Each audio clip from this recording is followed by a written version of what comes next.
Today, I think you'd all agree that Ibrahim Traoré, since he came to power in September 2022, has become something of an international icon. You can see him all over YouTube. I don't know if that's the algorithm and just what I look at, but there's channels doing interviews with him, doing sometimes AI-generated material, and sometimes genuine speeches of his all over the internet, not just YouTube, Facebook, Instagram. But also you can see his face painted on the back of buses in Kenya. Even one comrade in London told me that his colleague in a supermarket where he worked was looking at videos of Ibrahim Traoré on his phone and asking him, what do you think of this guy? So that he has become something of a global phenomenon. And the reason for that, the simple reason for that, is because he has used bold anti-imperialist language and applied anti-imperialist policies in his government, up to the point that in April 2025, he actually officially announced that his country was going through what he described as a progressive and popular revolution. And so this is something that we as Marxists, of course, need to take notice of. And I think a lot of people, workers around the world, like the example I just gave from London, are looking at what's happening and asking, what does this mean? What does this represent? What actually is happening in Burkina Faso and the Sahel region? And what is the way forward? What does this say about the way forward in the fight against imperialism in the region? And I just want to start with, if you read the Western so-called liberal press about Burkina Faso today, you'd be forgiven for thinking that the situation is just complete crisis at the hands of some crackpot dictator. I'll just give one example because I don't have a lot of time. In Africa, an article from 2024 in Africa Report, which is the English language version of Jeune Afrique, a quite prominent magazine, which aligns itself with French imperialism. The article is entitled Burkina Faso's Ibrahim Traoré, Saviour or Dictator, in which it says, he has no legitimacy other than that bestowed by weapons, and yet he demands deference. They use the term megalomania. They talk about a panic, a brutal character, prone to throwing tantrums, permanently on the brink of being overthrown, having been initiated into animism, the traditional religion present in the country. Animism and fetishism under the growing influence of someone called Adja the Healer, who claims to have mystical powers, according to one. They're always unnamed sources, often civil servants who've lost their jobs. But anyway, the point that the image that they're creating is somebody who is just as bad, if not worse, than many of the dictators that have blighted the history of Africa since independence, characters like Idi Amin. However, what does this reflect? Why are they saying this? Partly, it reflects their own fear that people will take Traoré as an example to follow, that other people in Africa will want to take similar positions to those which he's taken in relation to Western imperialism, in particular French imperialism. But it also reflects something else, which is a pretty desperate cover for the responsibility of the West, and in this case, French imperialism in particular, for the devastating crisis which is gripping the region and which actually led to the coming to power of Ibrahim Traoré in the first place. Now, I don't have time to go into an in-depth history of the crimes of Western imperialism in West Africa, but I think it's necessary by way of context to mention that on so-called independence, on formal independence, which was granted to most French African colonies in 1960, the region, which under French rule, West Africa was known as French West Africa, basically like an integrated colonial dominion.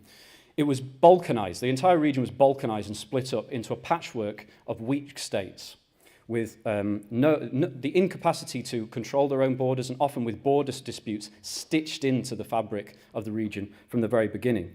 Not only that, but all of these post-independence regimes were effectively forced to sign so-called cooperation agreements. It was presented as, you need us, we need you, therefore let's cooperate, we can develop our economies together. What those cooperation treaties entailed was, first of all, military cooperation, which meant that the French military was able to intervene, enter these countries, use them as military bases whenever and however it liked, basically giving it a free hand.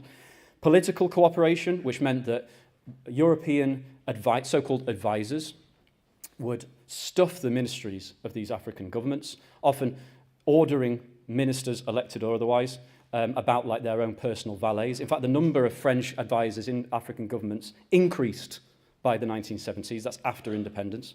And perhaps most importantly of all, economic so-called cooperation, which first of all gave French companies preferential access to the various countries' natural resources, such as the uranium resources of Niger, and also gave them lots of exemptions from tax, and perhaps the most important economic instrument of exploitation imposed on these so-called independent states was the currency.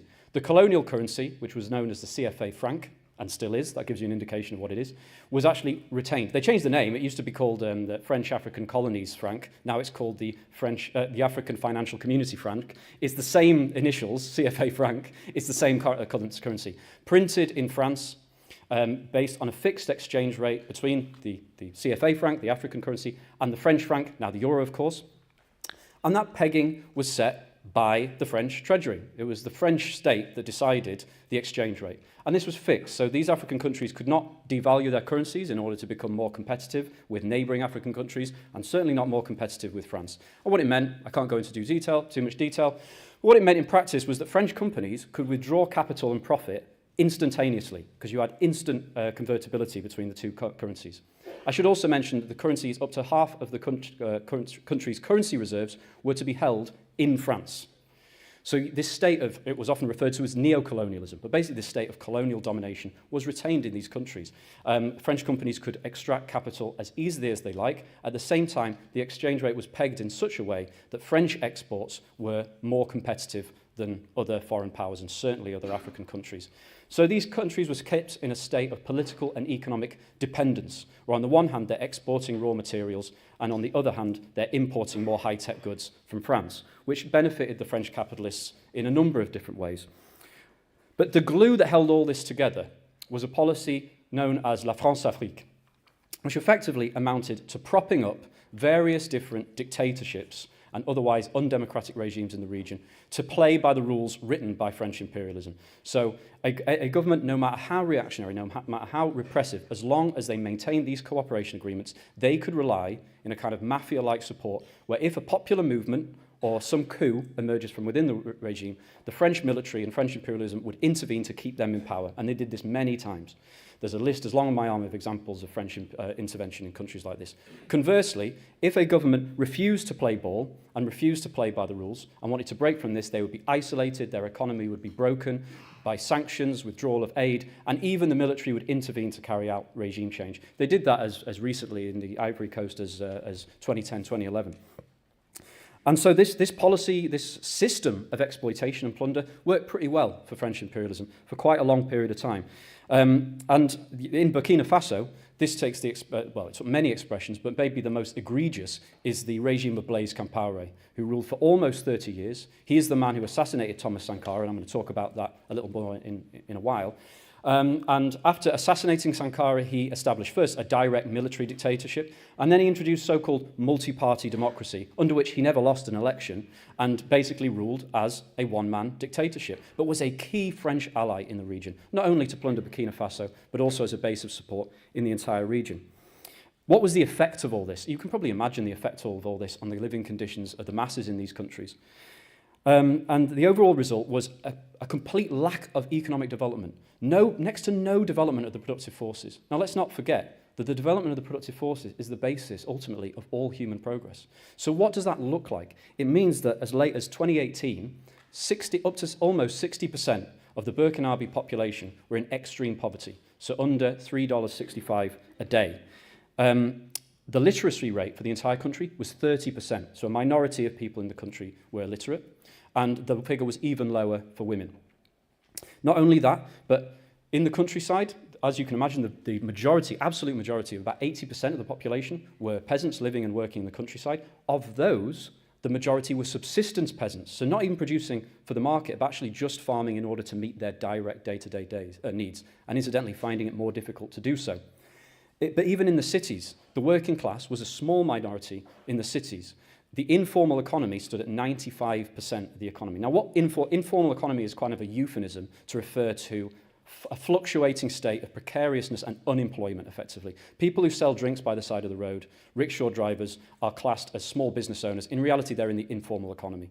Workers who may work for about 2 months in the year and then have to survive by some form. These are the kind of conditions confronting the absolute majority of the population of Burkina Faso, which is more or less unchanged even from the 1980s. There have been slight improvements, but really what we see is a complete lack of development. And one point I want to stress here is under these conditions, bourgeois democracy, any form of democracy, is impossible. What is bourgeois democracy? Bourgeois democracy is a form of class rule by the capitalist class, which uses certain formally democratic institutions, parliaments, an independent judiciary, a so-called free press, in order to manage the state and rule as a class. So what do you need for a bourgeois democracy? The first thing you need is a bourgeoisie.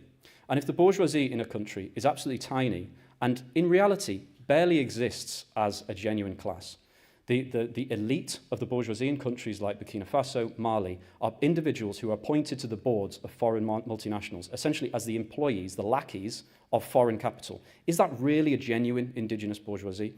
Probably the most lucrative form of business. But let's not forget that if post-independence, you are a business owner, a Burkinabe business owner. Back then they were called Voltaics because the name of the country was Upper Volta, the colonial name. And you want to go into business. You don't have any capital because all of the capital has been accumulated and hoarded by French imperialism in this case. So what do? You can't just set up a factory. And even if you did have the factory set up the capital to set up a factory, how are you going to compete by European and American companies that can totally outproduce you and dump products even at a loss? Many African farmers are constantly driven out of business or unable to make a profit because American farmers that can produce more cheaply dump unsold products on the African market. In other words, there is no space to develop a genuine African indigenous bourgeoisie, particularly in these countries. So how do you make a profit then? They still have to make a profit as a bourgeoisie. What you do is you plunder the state. And so a big section of the Burkinabe bourgeoisie is actually part of the ministries and the civil service. This is an example from Mali, not Burkina Faso, but one study showed that there were 4,000 civil service jobs where the person named on the payslip never turned up to work. It was a fake job. In reality, these people, through their connection to the state, were drawing a salary. And then once you make this money from state contracts, from civil service salaries that you haven't earned, then what do you do with it? Do you reinvest it in this hypothetical factory that I just mentioned, or a mine that you can't afford to set up? That does not make any sense. You reinvest it in securing your political position so you don't get overthrown and someone doesn't take your place. And so all these lamentations about, African culture and African politics is so corrupt, that corruption was deliberately sown into the foundations, into the fabric of African capitalism on independence. Why? Because that corruption ultimately leads back to the foreign multinationals and imperialist countries that have profited from it so long. But under these another ingredient that we see in the West, in so-called liberal democracy, is a strong working class with working class organizations that, trade unions and so on, that actually participate in the machinery of bourgeois democracy. Now this, on the one hand, that helps the bourgeoisie because it can constrain the movement within certain safe channels, but it also means that universal suffrage and the various institutions of bourgeois democracy do have a bit more of a meaning for the masses. But in a country where the majority of the population is illiterate and the workers are facing incredibly precarious conditions, how do you have functioning political parties? When basically you have rich individuals who will set up a party, who can buy votes, they get a seat in parliament, and then they join the ruling party so they can get a job in the government. Can you really have a functioning multi-party democracy in an ecosystem like that? And that was precisely the point. The reason I stress this point, at the risk of going over time, is because if you read about Burkina Faso and Ibrahim Traoré, all you'll read about is democracy, democracy, democracy. Now, I want to make something clear. What exists in Burkina Faso right now is not a democracy. It's not a workers' democracy. It's not a bourgeois democracy. But the democracy that they're talking about, that they want to restore by carrying out some form of regime change, has never existed in these countries. And it will never exist on a capitalist basis either. So they are deliberately raising a fiction in order to carry out what is a reactionary struggle for imperialist domination. And this is something that has been realized and experienced by the Burkinabe masses themselves. And actually not just in Burkina Faso. A recent poll by Afrobarometer showed that more and more people, including in more developed countries like South Africa, were becoming skeptical of democracy itself. Most people in most countries still said that democracy in general, in the abstract, was the best system, but a majority said they would support a military takeover if elected leaders abuse power to their own ends, which they do in all cases. So an increasing appetite, shall we say, for military takeover. Now, is that a sign of, reactionary consciousness, the masses are all shifting to the right? I would say not, and part of the purpose of this discussion is to interrogate that. But in addition to this kind of experience of the Burkinabe masses, which I should mention, followed a revolution. Blaise Compaoré was not overthrown by the international community intervening in order to establish democracy. Blaise Compaoré was overthrown by a revolution of the workers, youth, trade unions in 2014. Huge, inspiring mass movement, which not only overthrew Compaoré after 27 years, there was a counter-revolutionary coup the next year by generals who were close to him, and that was thwarted and defeated by the revolutionary masses themselves. As a result, they elected Roch Marc Christian Kabore, who was a politician from the Compaoré regime, but had a sudden change of heart and represented himself as a democratic leader. And their experience of the Kabore regime was a worsening of their conditions. That's one reason why so many people have actually turned against even the notion of bourgeois democracy. One big reason why they saw their conditions worsen under so-called democracy was an Islamist insurgency that burst into Burkina Faso from about 2015. And this spilled over from Mali. And again, the rise of Islamism in the Sahel deserves its own talk. I'm only going to be able to give a brief outline of the process. But again, I think a bit of historical context is necessary because, again, imperialism, and Western imperialism in particular, bears a huge amount of responsibility for this scourge on the region. First of all, the poverty in which this region has been held is a major recruiter for the Islamist groups. Another factor is that all of these countries deliberately were planned, if you like, and stitched up so that there were ethnic tensions within their bounds. That, for instance, you would have clashes between nomadic herders and sedentary populations, which didn't necessarily reach the point of violence, but in the context of climate change has increasingly become a life or death question. It's not simply a land dispute, you know, like a neighbour's garden. Somebody's planted a tree that hangs over your garden. This is a life and death question for people who live on the land. In that, which is also the responsibility of imperialism. That provided fertile ground for Islamist groups to intervene after the collapse of the Gaddafi regime in Libya. Let's not forget that Western imperialism intervened in Libya for what? For democracy and security. Gaddafi was going to carry out massacres, therefore we intervened to save the people of the region. And France spearheaded this, French imperialism under Sarkozy spearheaded this intervention. Long story short, after the collapse of Gaddafi, mercenaries who'd been hired by both sides in the civil war went home with arms in hand. That included people of the Tuareg ethnic group, a nomadic ethnic group in the north of Mali, that's had been fighting a separatist struggle and a nationalist struggle against the central government for quite some time. As you can imagine, that injection of arms and fighters across the Sahara massively exacerbated that conflict. And worse still, Islamist groups from outside, often from places like Algeria and Mauritania, hijacked that movement, actually succeeded in sidelining the secular nationalist struggle and effectively took over.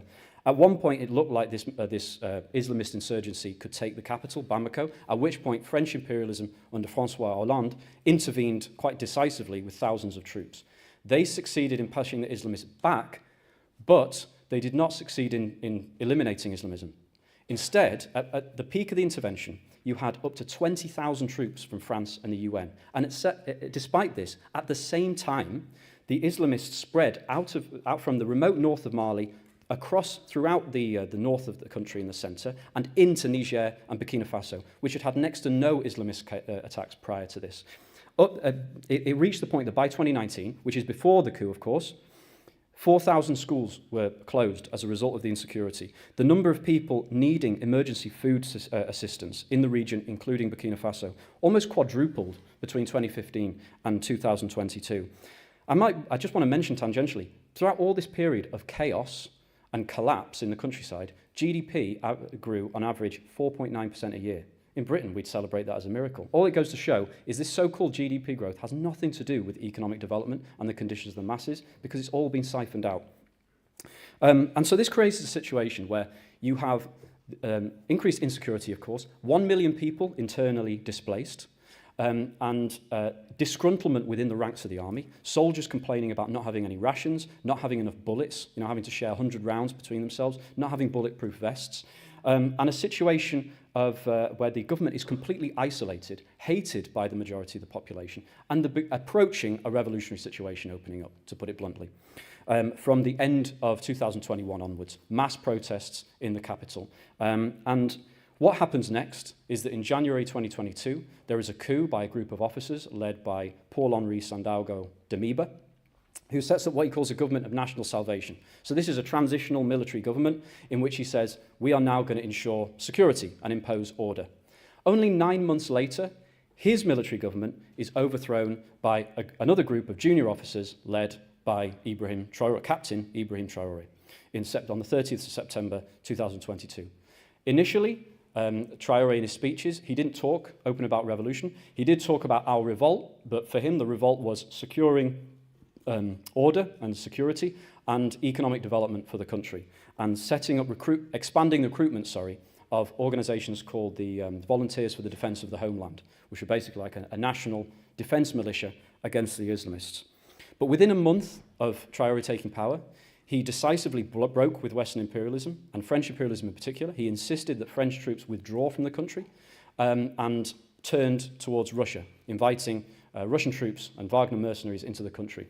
This was actually following a similar process in Mali, which I don't have time to go into in detail, but you also had two coups take place in Mali in 2020 and then in May 2021, where Assimi Goïta, who'd taken power in May 21, came under enormous pressure by France and by the surrounding regional bloc, which is called ECOWAS. They applied sanctions, they cut off support, France threatened to withdraw its military support, and one interesting thing happened. Rather than backing down and saying, yes, we'll hold elections, which would presumably give a result that's favourable to Western imperialism, Goïta dug in and actually said, no, you know what, not only can you stop military cooperation, but you can withdraw all of your troops and the UN troops, and we'll turn to Russia instead. So I want to point out that there is also a context here, a regional context, in which Traoré was operating. Since then, the question of transition to elections has been suspended, political parties and the constitution has been suspended, and what we have now is outright military rule under Traoré in Burkina Faso. This is, of course, the aspect that the Western media will focus on ad infinitum. I want to explain, why has this happened? This series of coups, this turn towards Russia, what does it represent? What does Traoré represent? First of all, it's happened many, many times in history that a regime has been completely isolated, that you have a tumult at the base of society, that the ruling class is no longer capable of ruling. It's too weak, it's too discredited. The masses are rising up, but the masses do not have organizations or leadership to be able to actually take hold of the state and establish their own regime. How many times have we seen this in history? We saw it in Sudan relatively recently. Power is lying in the street in these circumstances. And so often, into this vacuum will step the army, the armed bodies of men, who will take power, often taking up certain demands of the movement and saying, we're going to introduce order and stability. This is a phenomenon that known to Marxism as Bonapartism, after Napoleon Bonaparte, the military leader of France after the French Revolution. But once we've identified something as Bonapartism, does that exhaust the question?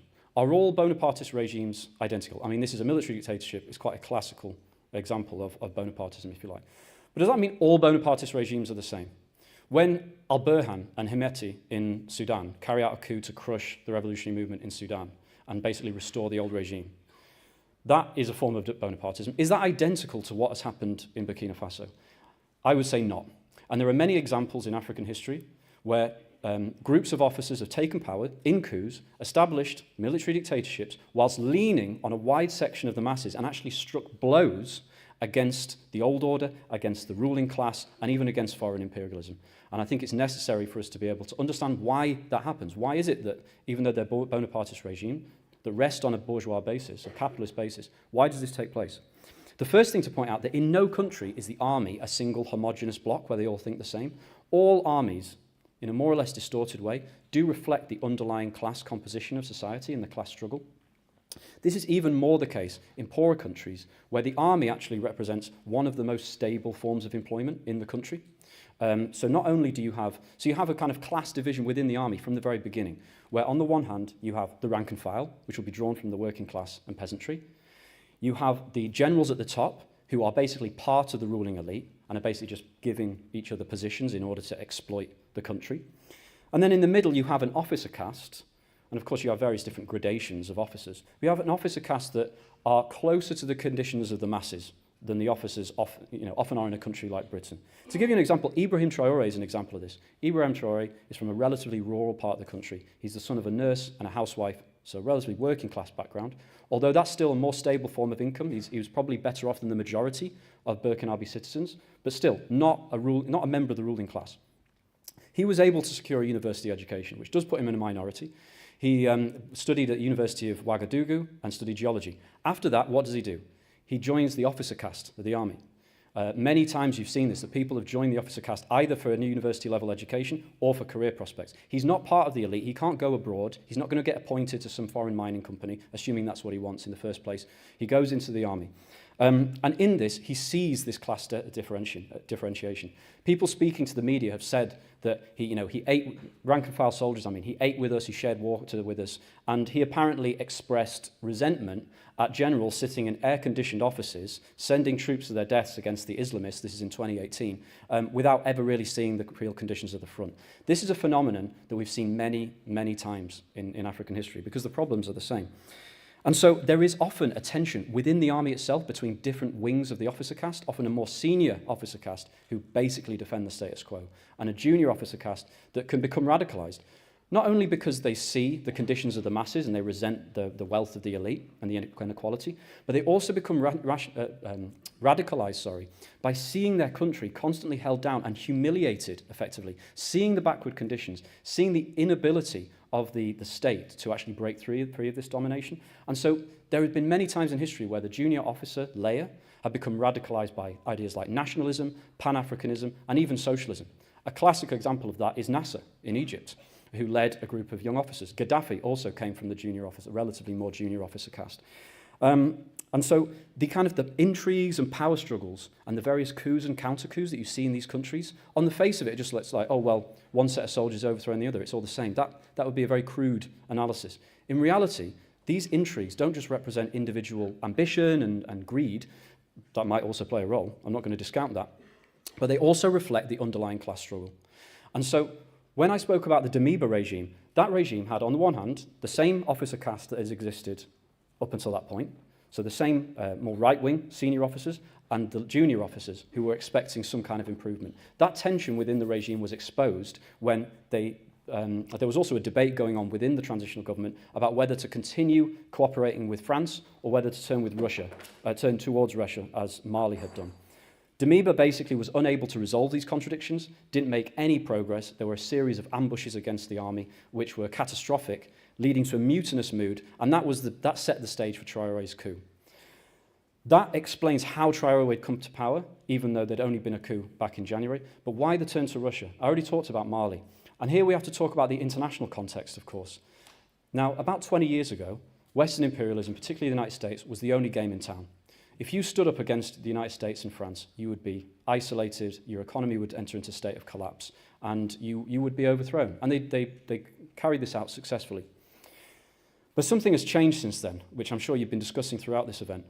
That, first of all, the rise of China as a major economic power has had a big effect in Africa. China is now the biggest single trade partner for sub-Saharan Africa, more than the United States, and became the biggest investor by FDI in foreign direct investment in 2010. America is now trying to challenge that, but that's another story. And so China was now giving investment, it was buying mines, it was doing so very much for its own interest, and a lot of these infrastructure investments, I have to say, did not produce much results, but there were that did produce results, and so all of a sudden there was a potential source of funding that wasn't just going to do whatever Washington said. Likewise, Russia was challenging the West militarily in a number of fields. First of all, in Georgia, Russia had demonstrated that it could actually reverse a turn to the West on the part of a regime that it considered part of its backyard.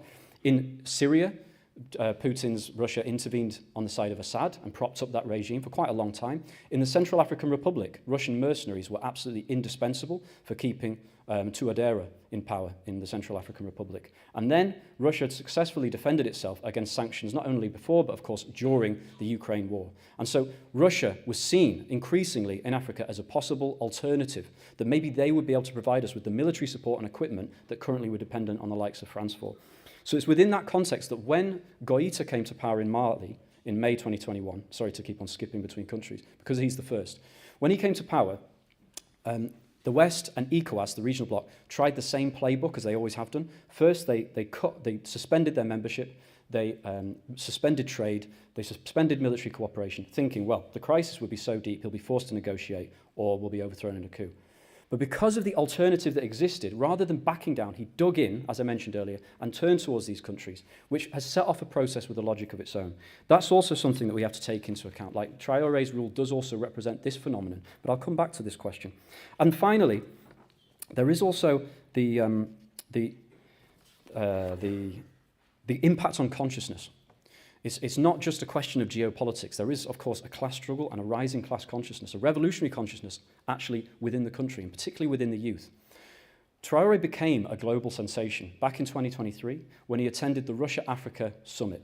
At that summit, he made a speech in which he talked about imperialist slavery. He talked about migration across the Mediterranean, saying the young Africans die in the ocean, but then he goes, soon they will no longer have to cross because they will come to our palaces to seek our daily bread. He goes on to say, our predecessors taught us one thing: a slave who cannot assume his own revolt does not deserve to be pitied. And he ends on, homeland or death, we will win, which is a direct quote from Sankara and also Che Guevara. So he didn't use the word revolution there, but he's using nakedly anti-imperialist, militant, and revolutionary language. That set off like a wildfire, particularly across Africa. Often when people talk about the popularity of Traoré, they go, oh, it's all Russian bots. You've got Russians making AI-generated videos that are making... And it's true that they are. Like, you can see videos of R. Kelly and the Pope endorsing Traoré. I don't think those are real. You can play a video game where you play as Ibrahim Traoré against the Islamists made by a Russian studio. There's obviously a reason why Russia has an interest in promoting this regime, but the reason he's so popular is not simply because Russia is promoting him. When people see these videos and see real speeches that he genuinely has made, they are inspired because they feel the same oppression, and they are. He also, by the way, talks about African leaders need to stop being like puppets who basically jangle and dance every time the imperialists pull the strings. That's right, isn't it? He genuinely said that. That is genuinely true. And so for that reason, millions of people around the world are looking to him. It cannot simply be explained by Russian bots and so on. There is a real process going on here. But another part of this process that I want to really stress is once he comes out and makes these bold statements, he has been met with even more support at home. When he took power, he was actually met with demonstrations of support, not of protest. When he came out and made that speech in Russia, again, he had demonstrations of support. When there have been coup attempts in Burkina Faso, people have come out to protest against the coup and in favor of the regime. And what we see, and we've seen this in other countries, we saw a similar process in Venezuela, that the more bold the leadership gets, the more, the appetite comes with the eating, right? The bolder the masses get, they give him more support, he gets bolder, which again creates a bit of a dialectical process. There are limits to this, which I'll come on to, but there is this process going on because from first talking about security and the Volunteers for the Defence of the Homeland, I remember giving a talk on a similar subject on the Sahel in 2023, and in that talk I mentioned the fact that as yet no foreign companies have been nationalised and the French companies operate as before. Well, I can now report that is no longer the case. It's not that all foreign companies have been nationalised, I don't want to overstate this, but first of all, to take one step back, when we talk about the gains, what has actually been achieved, beyond revolutionary rhetoric, what has actually been achieved? First of all, the ejection of French forces is not some kind of passing note on the margins. The French military, the French advisors, French imperialism has been embedded in these countries for more than a century, has been raping and pillaging these countries. Advisors strutting around the corridors of power, ordering the leaders of countries around like their personal valets. They've been there for over 100 years, now they're gone. What impact does that have on the consciousness of ordinary people in this region? And it's not just the Sahel now. As a result of these events, the French allies, like Chad, like Senegal, like the Ivory Coast, have all requested that the French military withdraw, and the French military has withdrawn. So the Ivory Coast is still a major French ally, and yet the Ouattara regime in Ivory Coast thinks that it would be too politically toxic to keep the French troops there, and so he's had to request them out. That means something. That does have progressive implications. In the economic field, all of these countries, Mali, Burkina Faso and Niger, have passed new mining codes which give the state a higher share of the mining, the mines themselves, and also impose higher royalties and higher taxes on the companies. And if the companies don't play ball, as they often do, and they misreport their profits, they nationalise them. Burkina Faso was nationalised 2 gold mines owned by a London-based mining company, Endeavour Mining, I think it is, which is a sign of intent. Traoré has also indicated that there will be more nationalisations. And 3 exploration licences for potential mines have also been nationalised by the state.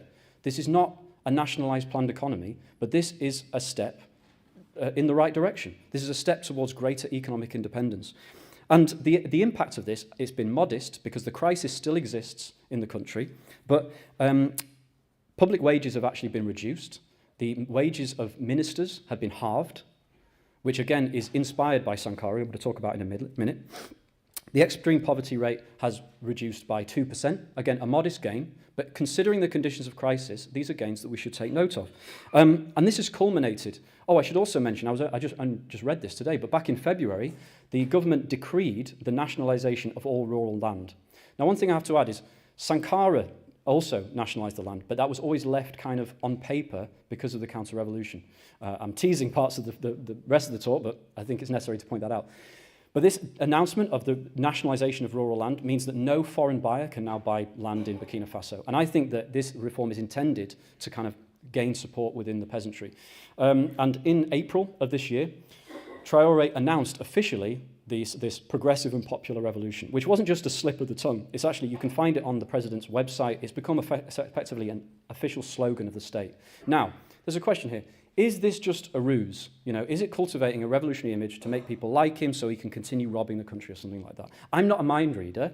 I would say that he has carried out anti-imperialist policies and nationalizations. I can't tell you what is going on inside Ibrahim Traoré's head, but I can guess at what's going on through the minds of ordinary people in Burkina Faso and the rest of the region when an African leader stands up and says, we are fighting a revolution against imperialism and is nationalizing gold mines. The person's mind I really want to read is not Ibrahim Traoré's, it's those people, it's the working class and the peasants of those regions. What impact do you think it's having? And I think we can tell by the popularity of Traoré what impact it is happening.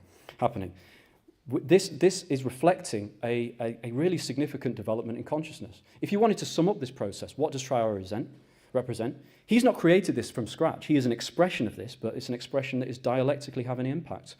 What is taking place is millions of the poorest people on the planet are being brought into the political struggle and are raising political consciousness as they move, in many cases for the first time in their lives. And these people are overwhelmingly young because 65% of the sub-Saharan population are under the age of 30. So when we talk about the youth, we're talking about hundreds of millions of people who are being politicized by these events. Now we have to ask ourselves, is this progressive or not? I think probably all of us in our room recognize the progressive implications of this. And a big part of Traoré's image is this reference to Sankara.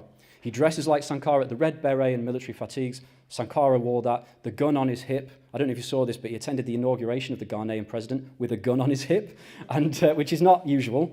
I don't think he wore a gun when he met Putin. I think that was maybe a step too far. But in Ghana, not only did the Ghanaian presidents not disarm, Ghanaian president's security, they did not disarm him, they went over and chatted to him, which again shows the impact that he's having in the region. But he dresses like Sankara. He quotes Sankara in every single speech. He names Sankara in many speeches. He set up a mausoleum for the memory of Sankara pretty much as soon as he came to power. Some of his policies are inspired by Sankara. So it's quite clear, you know, who he is taking as a model. And his supporters say he is the new Sankara. He is the political reincarnation of Sankara. Well, to understand how true that is and what that means, we obviously have to look at Sankara. Now, as I already said, Thomas Sankara and the Burkina Revolution demands its own talk. So unless you're going to allow me to talk for another hour, I'm going to have to be very, very broad brush. So somebody's nodding. Very broad brush about what I tell you about this. To keep it short, Thomas Sankara was an army captain, like Ibrahim Traoré. He took power in August 1983 at the age of 33. Traoré was 34 when he took power. And he took power at the head of a group of junior officers called the Revolutionary Military Organization. Thomas Sankara was a Marxist. He said that state and revolution was equal to the Bible and the Quran in terms of its world significance, but state and revolution was more revolutionary for the conditions today, which I agree with.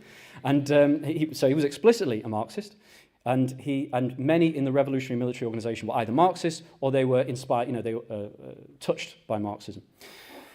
He took power in really a counter coup, to be honest, because he'd been arrested by the previous government. And some commandos from the Po military base, led by his friend and confidant Blaise Compaoré, who you've heard about already in very unfortunate terms, he took power not only at the head of a military coup, but also a popular uprising in the city of Ouagadougou, led by a number of communist parties, actually, and trade unions. He then announced in his political orientation speech, which I recommend anyone read. If you want to get an idea of what Thomas Sankara stood for and what he thought, read his political orientation speech, which contains a Marxist analysis of all of the classes that actually existed in Burkina Faso, or Upper Volta, as it was then known at the time. And he announced what he called a democratic and popular revolution. I'm going to briefly explain that. It was democratic in the Marxist sense that its tasks were the establishment of genuine national independence, the beginnings of genuine economic development, literacy, the expansion of education, healthcare. These are all demands that plausibly could be achieved on a capitalist basis, and what's more, would be necessary for unlocking further capitalist development. The term that Marx often uses is bourgeois democratic, that you might have heard. In fact, one leading figure in the revolution said, our revolution is like the French Revolution of 1789, a bourgeois revolution, right? But there's something interesting about this, that because the Burkinabe capitalist class was so weak and so parasitical, that in order to carry out these bourgeois democratic tasks, Sankara and the National Revolutionary Council expropriated the big bourgeoisie. They nationalized the land, took the land out of the traditional chiefs that had had property rights at that time. They abolished forced labor services owed by the peasants to the traditional chiefs, basically semi-feudal relations in the countryside. Inspired by Cuba, he introduced committees for the defense of the revolution in every neighborhood, village, and workplace. They even started introducing elements of workers' control. Now, there was no industry, so there was no workers' control of industry, but they introduced workers' control in public services, to the point where Sankara complained in a speech that he was saying, you're going too far. When the director of a department wants to paint his car, he has to call an assembly in order to decide what colour it's going to be. So this was not a workers' democracy. The military was in control. The majority of the government was always members of the military, but they were actually beginning the tasks of trying to construct a planned economy, a nationalised planned economy, in one of the most poor countries on the planet. One contradiction with this regime is that on the one hand, you've got communist parties in the government, and you've got the masses. By the way, he also abolished the poll tax, which had been oppressing the peasants from colonial times, which reduced the state budget. And he compensated for that by relentlessly cutting civil servants' salaries. And when they complained about it, he was quite funny, Thomas Sankara, when they complained about it, he said, civil servants are complaining that they don't have money because of the tax, the 12% tax. It's not because of that, it's because you're spending it on beer and kebabs, is what he said. But as you can imagine, that drew laughter from the committees of defense of the revolution. I don't know how much laughter it was drawing from the civil servants themselves. I don't know how much the traditional chiefs were laughing. And they were starting to take over rural committees for the defense of the revolution because they remained and remain influential. So you'll have, on the one hand, encroaching counter-revolution against the impositions of the revolutionary regime. At the same time, the masses who are benefiting most from the revolution, the unemployed and the peasants, are only just being drawn into politics from the same time, at the time. They had not consciously launched the revolution. The military launched it over their heads. And so Sankara was trying to basically cultivate revolutionary consciousness in a layer after he'd taken power, which is difficult. And his power rests on the army. The army, the majority of soldiers supported him, loved him, but most officers were not Marxists. In fact, some of the officers in the government were anti-communists who didn't want communists in the government. Now that contradiction has to be resolved one way or another. Either the revolution overthrows the generals and the civil servants who oppose the revolution, or they overthrow the revolution. And long story short, in October 1987, the counter-revolution won. They assassinated Sankara and a number of his collaborators. The leader of that counter-revolution was Blaise Compaoré, who was one of his best friends, who'd been tapped up by Félix Houphouët-Boigny, the leader of Ivory Coast, and French imperialism. But also, it represented a section of the so-called revolution, if you like, a Thermidorian part of the revolution, who wanted more privileges. They didn't like these constant impositions. And since then, everything went backwards. The land nationalisation was left hanging in midair, and Compaoré ruled as a ruthless pro-Western dictator ever since. But to compare this with Traoré, what do we mean by Traoré being the new Sankara? What I would say is, if he is the new Sankara, he's the Sankara without the Marxism. And to explain what he's never once talked about Marxism or Lenin. He's not talked about revolution in those terms. And the reason for this, you have to look at the international context. On the one hand, when Sankara took power, you had the existence of powerful, deformed worker states. In Africa in the 1970s, you had a wave of revolutions and revolutionary coups where officers either announced that they were Marxist-Leninists from the start, or they first put forward nationalist slogans and then converted their states into people's republics later on. In Benin, which shares a border with Burkina Faso, the leader Koreko did exactly that in the 1970s. You had the pull of the Soviet Union, the victory of the Cuban Revolution, the Chinese Revolution, the victory of Vietnam. There was a huge pole of attraction towards socialism and revolution in these colonially or semi-colonially dominated countries. What does that exist today? Even when Sankara took power, that was actually starting to go backwards. The Soviet Union was in a crisis. I don't have time to go into that. It's one reason why he was so isolated. But today, does that exist? Does the Soviet Union exist? Obviously not. Instead, what model do nations trying to struggle against imperialism have? It's capitalist Russia and capitalist China. And that is reflected in Traoré's speeches and his outlook. When Traoré says capitalism is savage, it doesn't mean that he's going to overthrow capitalism. What he means is you need a strong state, like the Chinese state, to control it and plan it for the benefit of the population. And so for this reason, taking into account the current international context, the reason why this is important to know is because I think any hope that regimes like Traoré's are going to accidentally or automatically pass over to the socialist revolution is misguided. Traoré may well be pushed further by the crisis and the support of the masses. We have to see how that develops. But that he is going to become the real incarnation of Sankara or whatever, and he's going to actually overthrow the bourgeoisie in Burkina Faso, I think is extremely unlikely because the international situation is very, very different. What this means is without the independent action of the working class, this kind of automatic passage of Bonapartist regimes on the direction of socialism is not going to happen. It means we have to build for it ourselves. And now I do want to touch about the current situation. So to clarify what I mean, what we're talking about when we talk about Traoré's regime in Burkina Faso, Goïta's regime in Mali, these are nationalist regimes. They are bourgeois Bonapartist regimes. They are not socialist regimes. They're not worker states. However, we have to say that, yes, we defend the democratic rights of the working class, and there are policies and there are things that these regimes are doing which we would consider wrong and reactionary, and we would defend the rights of the workers against this, but let's be serious. They are bourgeois Bonapartist regimes that are genuinely fighting against Western imperialism. It is the duty of all communists to support the struggle of any nation against imperialism. It doesn't mean, therefore, we all are calling people to join the Burkinabe military and give uncritical support to these kind of regimes. We have to point out the limitations. Real solidarity and friendship with the Burkinabe masses is not simply cheerleading anything their government does. That's not really... You wouldn't really trust a friend who just constantly told you, what you're doing is great, just keep doing it. We have to tell the truth. And the truth is that on a bourgeois basis, there are limits to what can be achieved. And I think we are approaching those limits in the same way that I'm approaching the limits. In fact, I've already gone beyond the limit allowed for time. But I'm going to very quickly sum up the current situation. The crisis inflicted by the Islamist insurgency has not gone away. In fact, it's got worse. And Western media loves to crow about, more people were killed by Islamists than before the coups, therefore, it's all the coups' fault and we need to go back to democracy. They set this crisis in motion. Once the Islamists are in and embedded, it's much more difficult to get them out and disarm them than to push them out. That's one thing I've never yet seen that in the Western press, that simple point. The truth is that despite increasing military budgets and recruiting volunteers and so on, these regimes have not succeeded in pushing back the Islamists. In fact, the Islamists have advanced. The reason for that is because it is impossible to defeat these groups on a military base alone, and it's impossible to defeat them on the basis of capitalism. They are now embedded in the world market themselves. Let me tell you First of all, they have exploited the weakness of the state. There were always parts of these countries that the state could never reach. So that means there was no administration, there was no justice, no healthcare. And when there were conflicts between different populations, the Islamists came in to give kind of like mafia-style protection, like I'll protect you if they attack you. And so once they become indispensable for the protection of a village, they just take it over. They start imposing tax, they impose Sharia law, and then from that base, they can obviously launch out other attacks.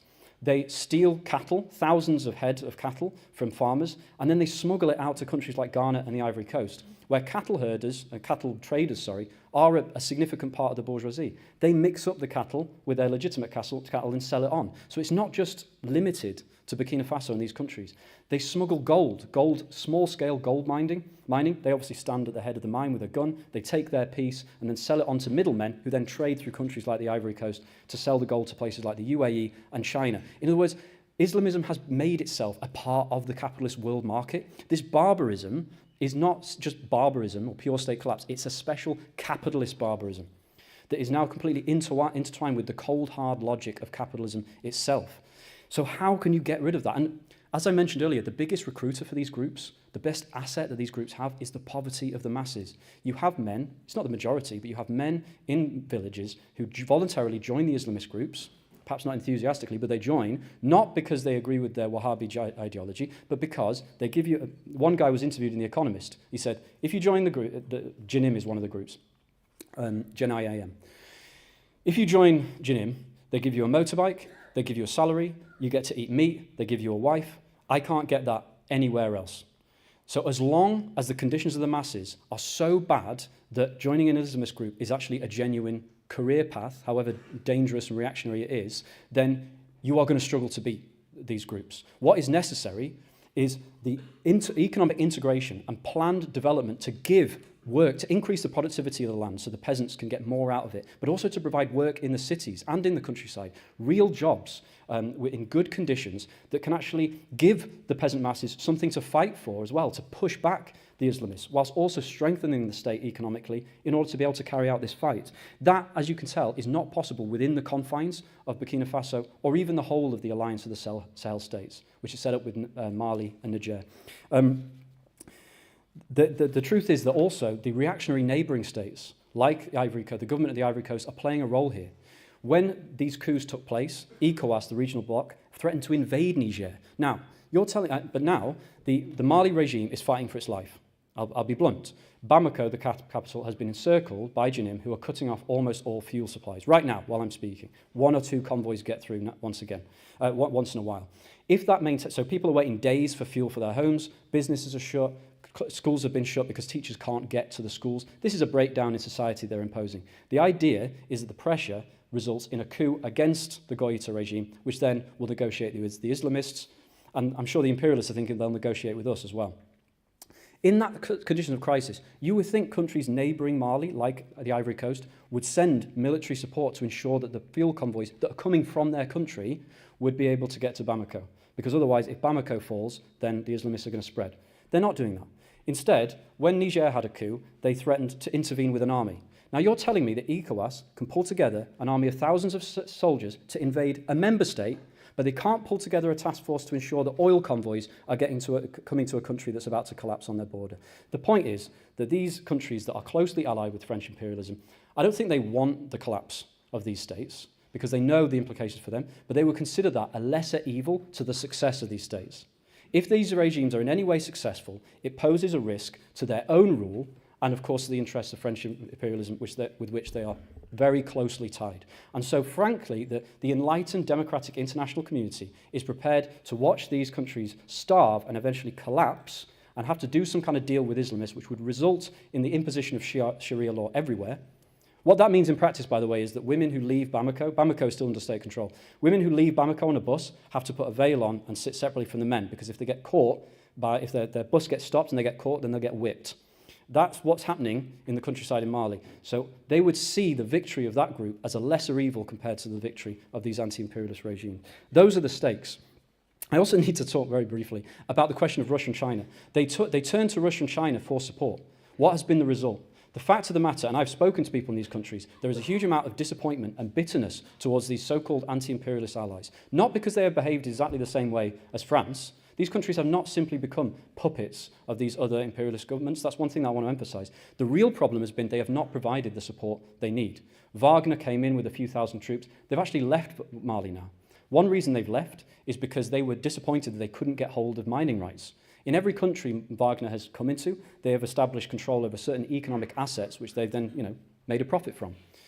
But the Malian government has been preventing them from doing that because it is a genuine nationalist regime that doesn't actually want to be dominated by the other imperialist powers. It just wants support. But it's kind of the lesson we learn from this is the imperialists are only going to help you if they're going to get something from it.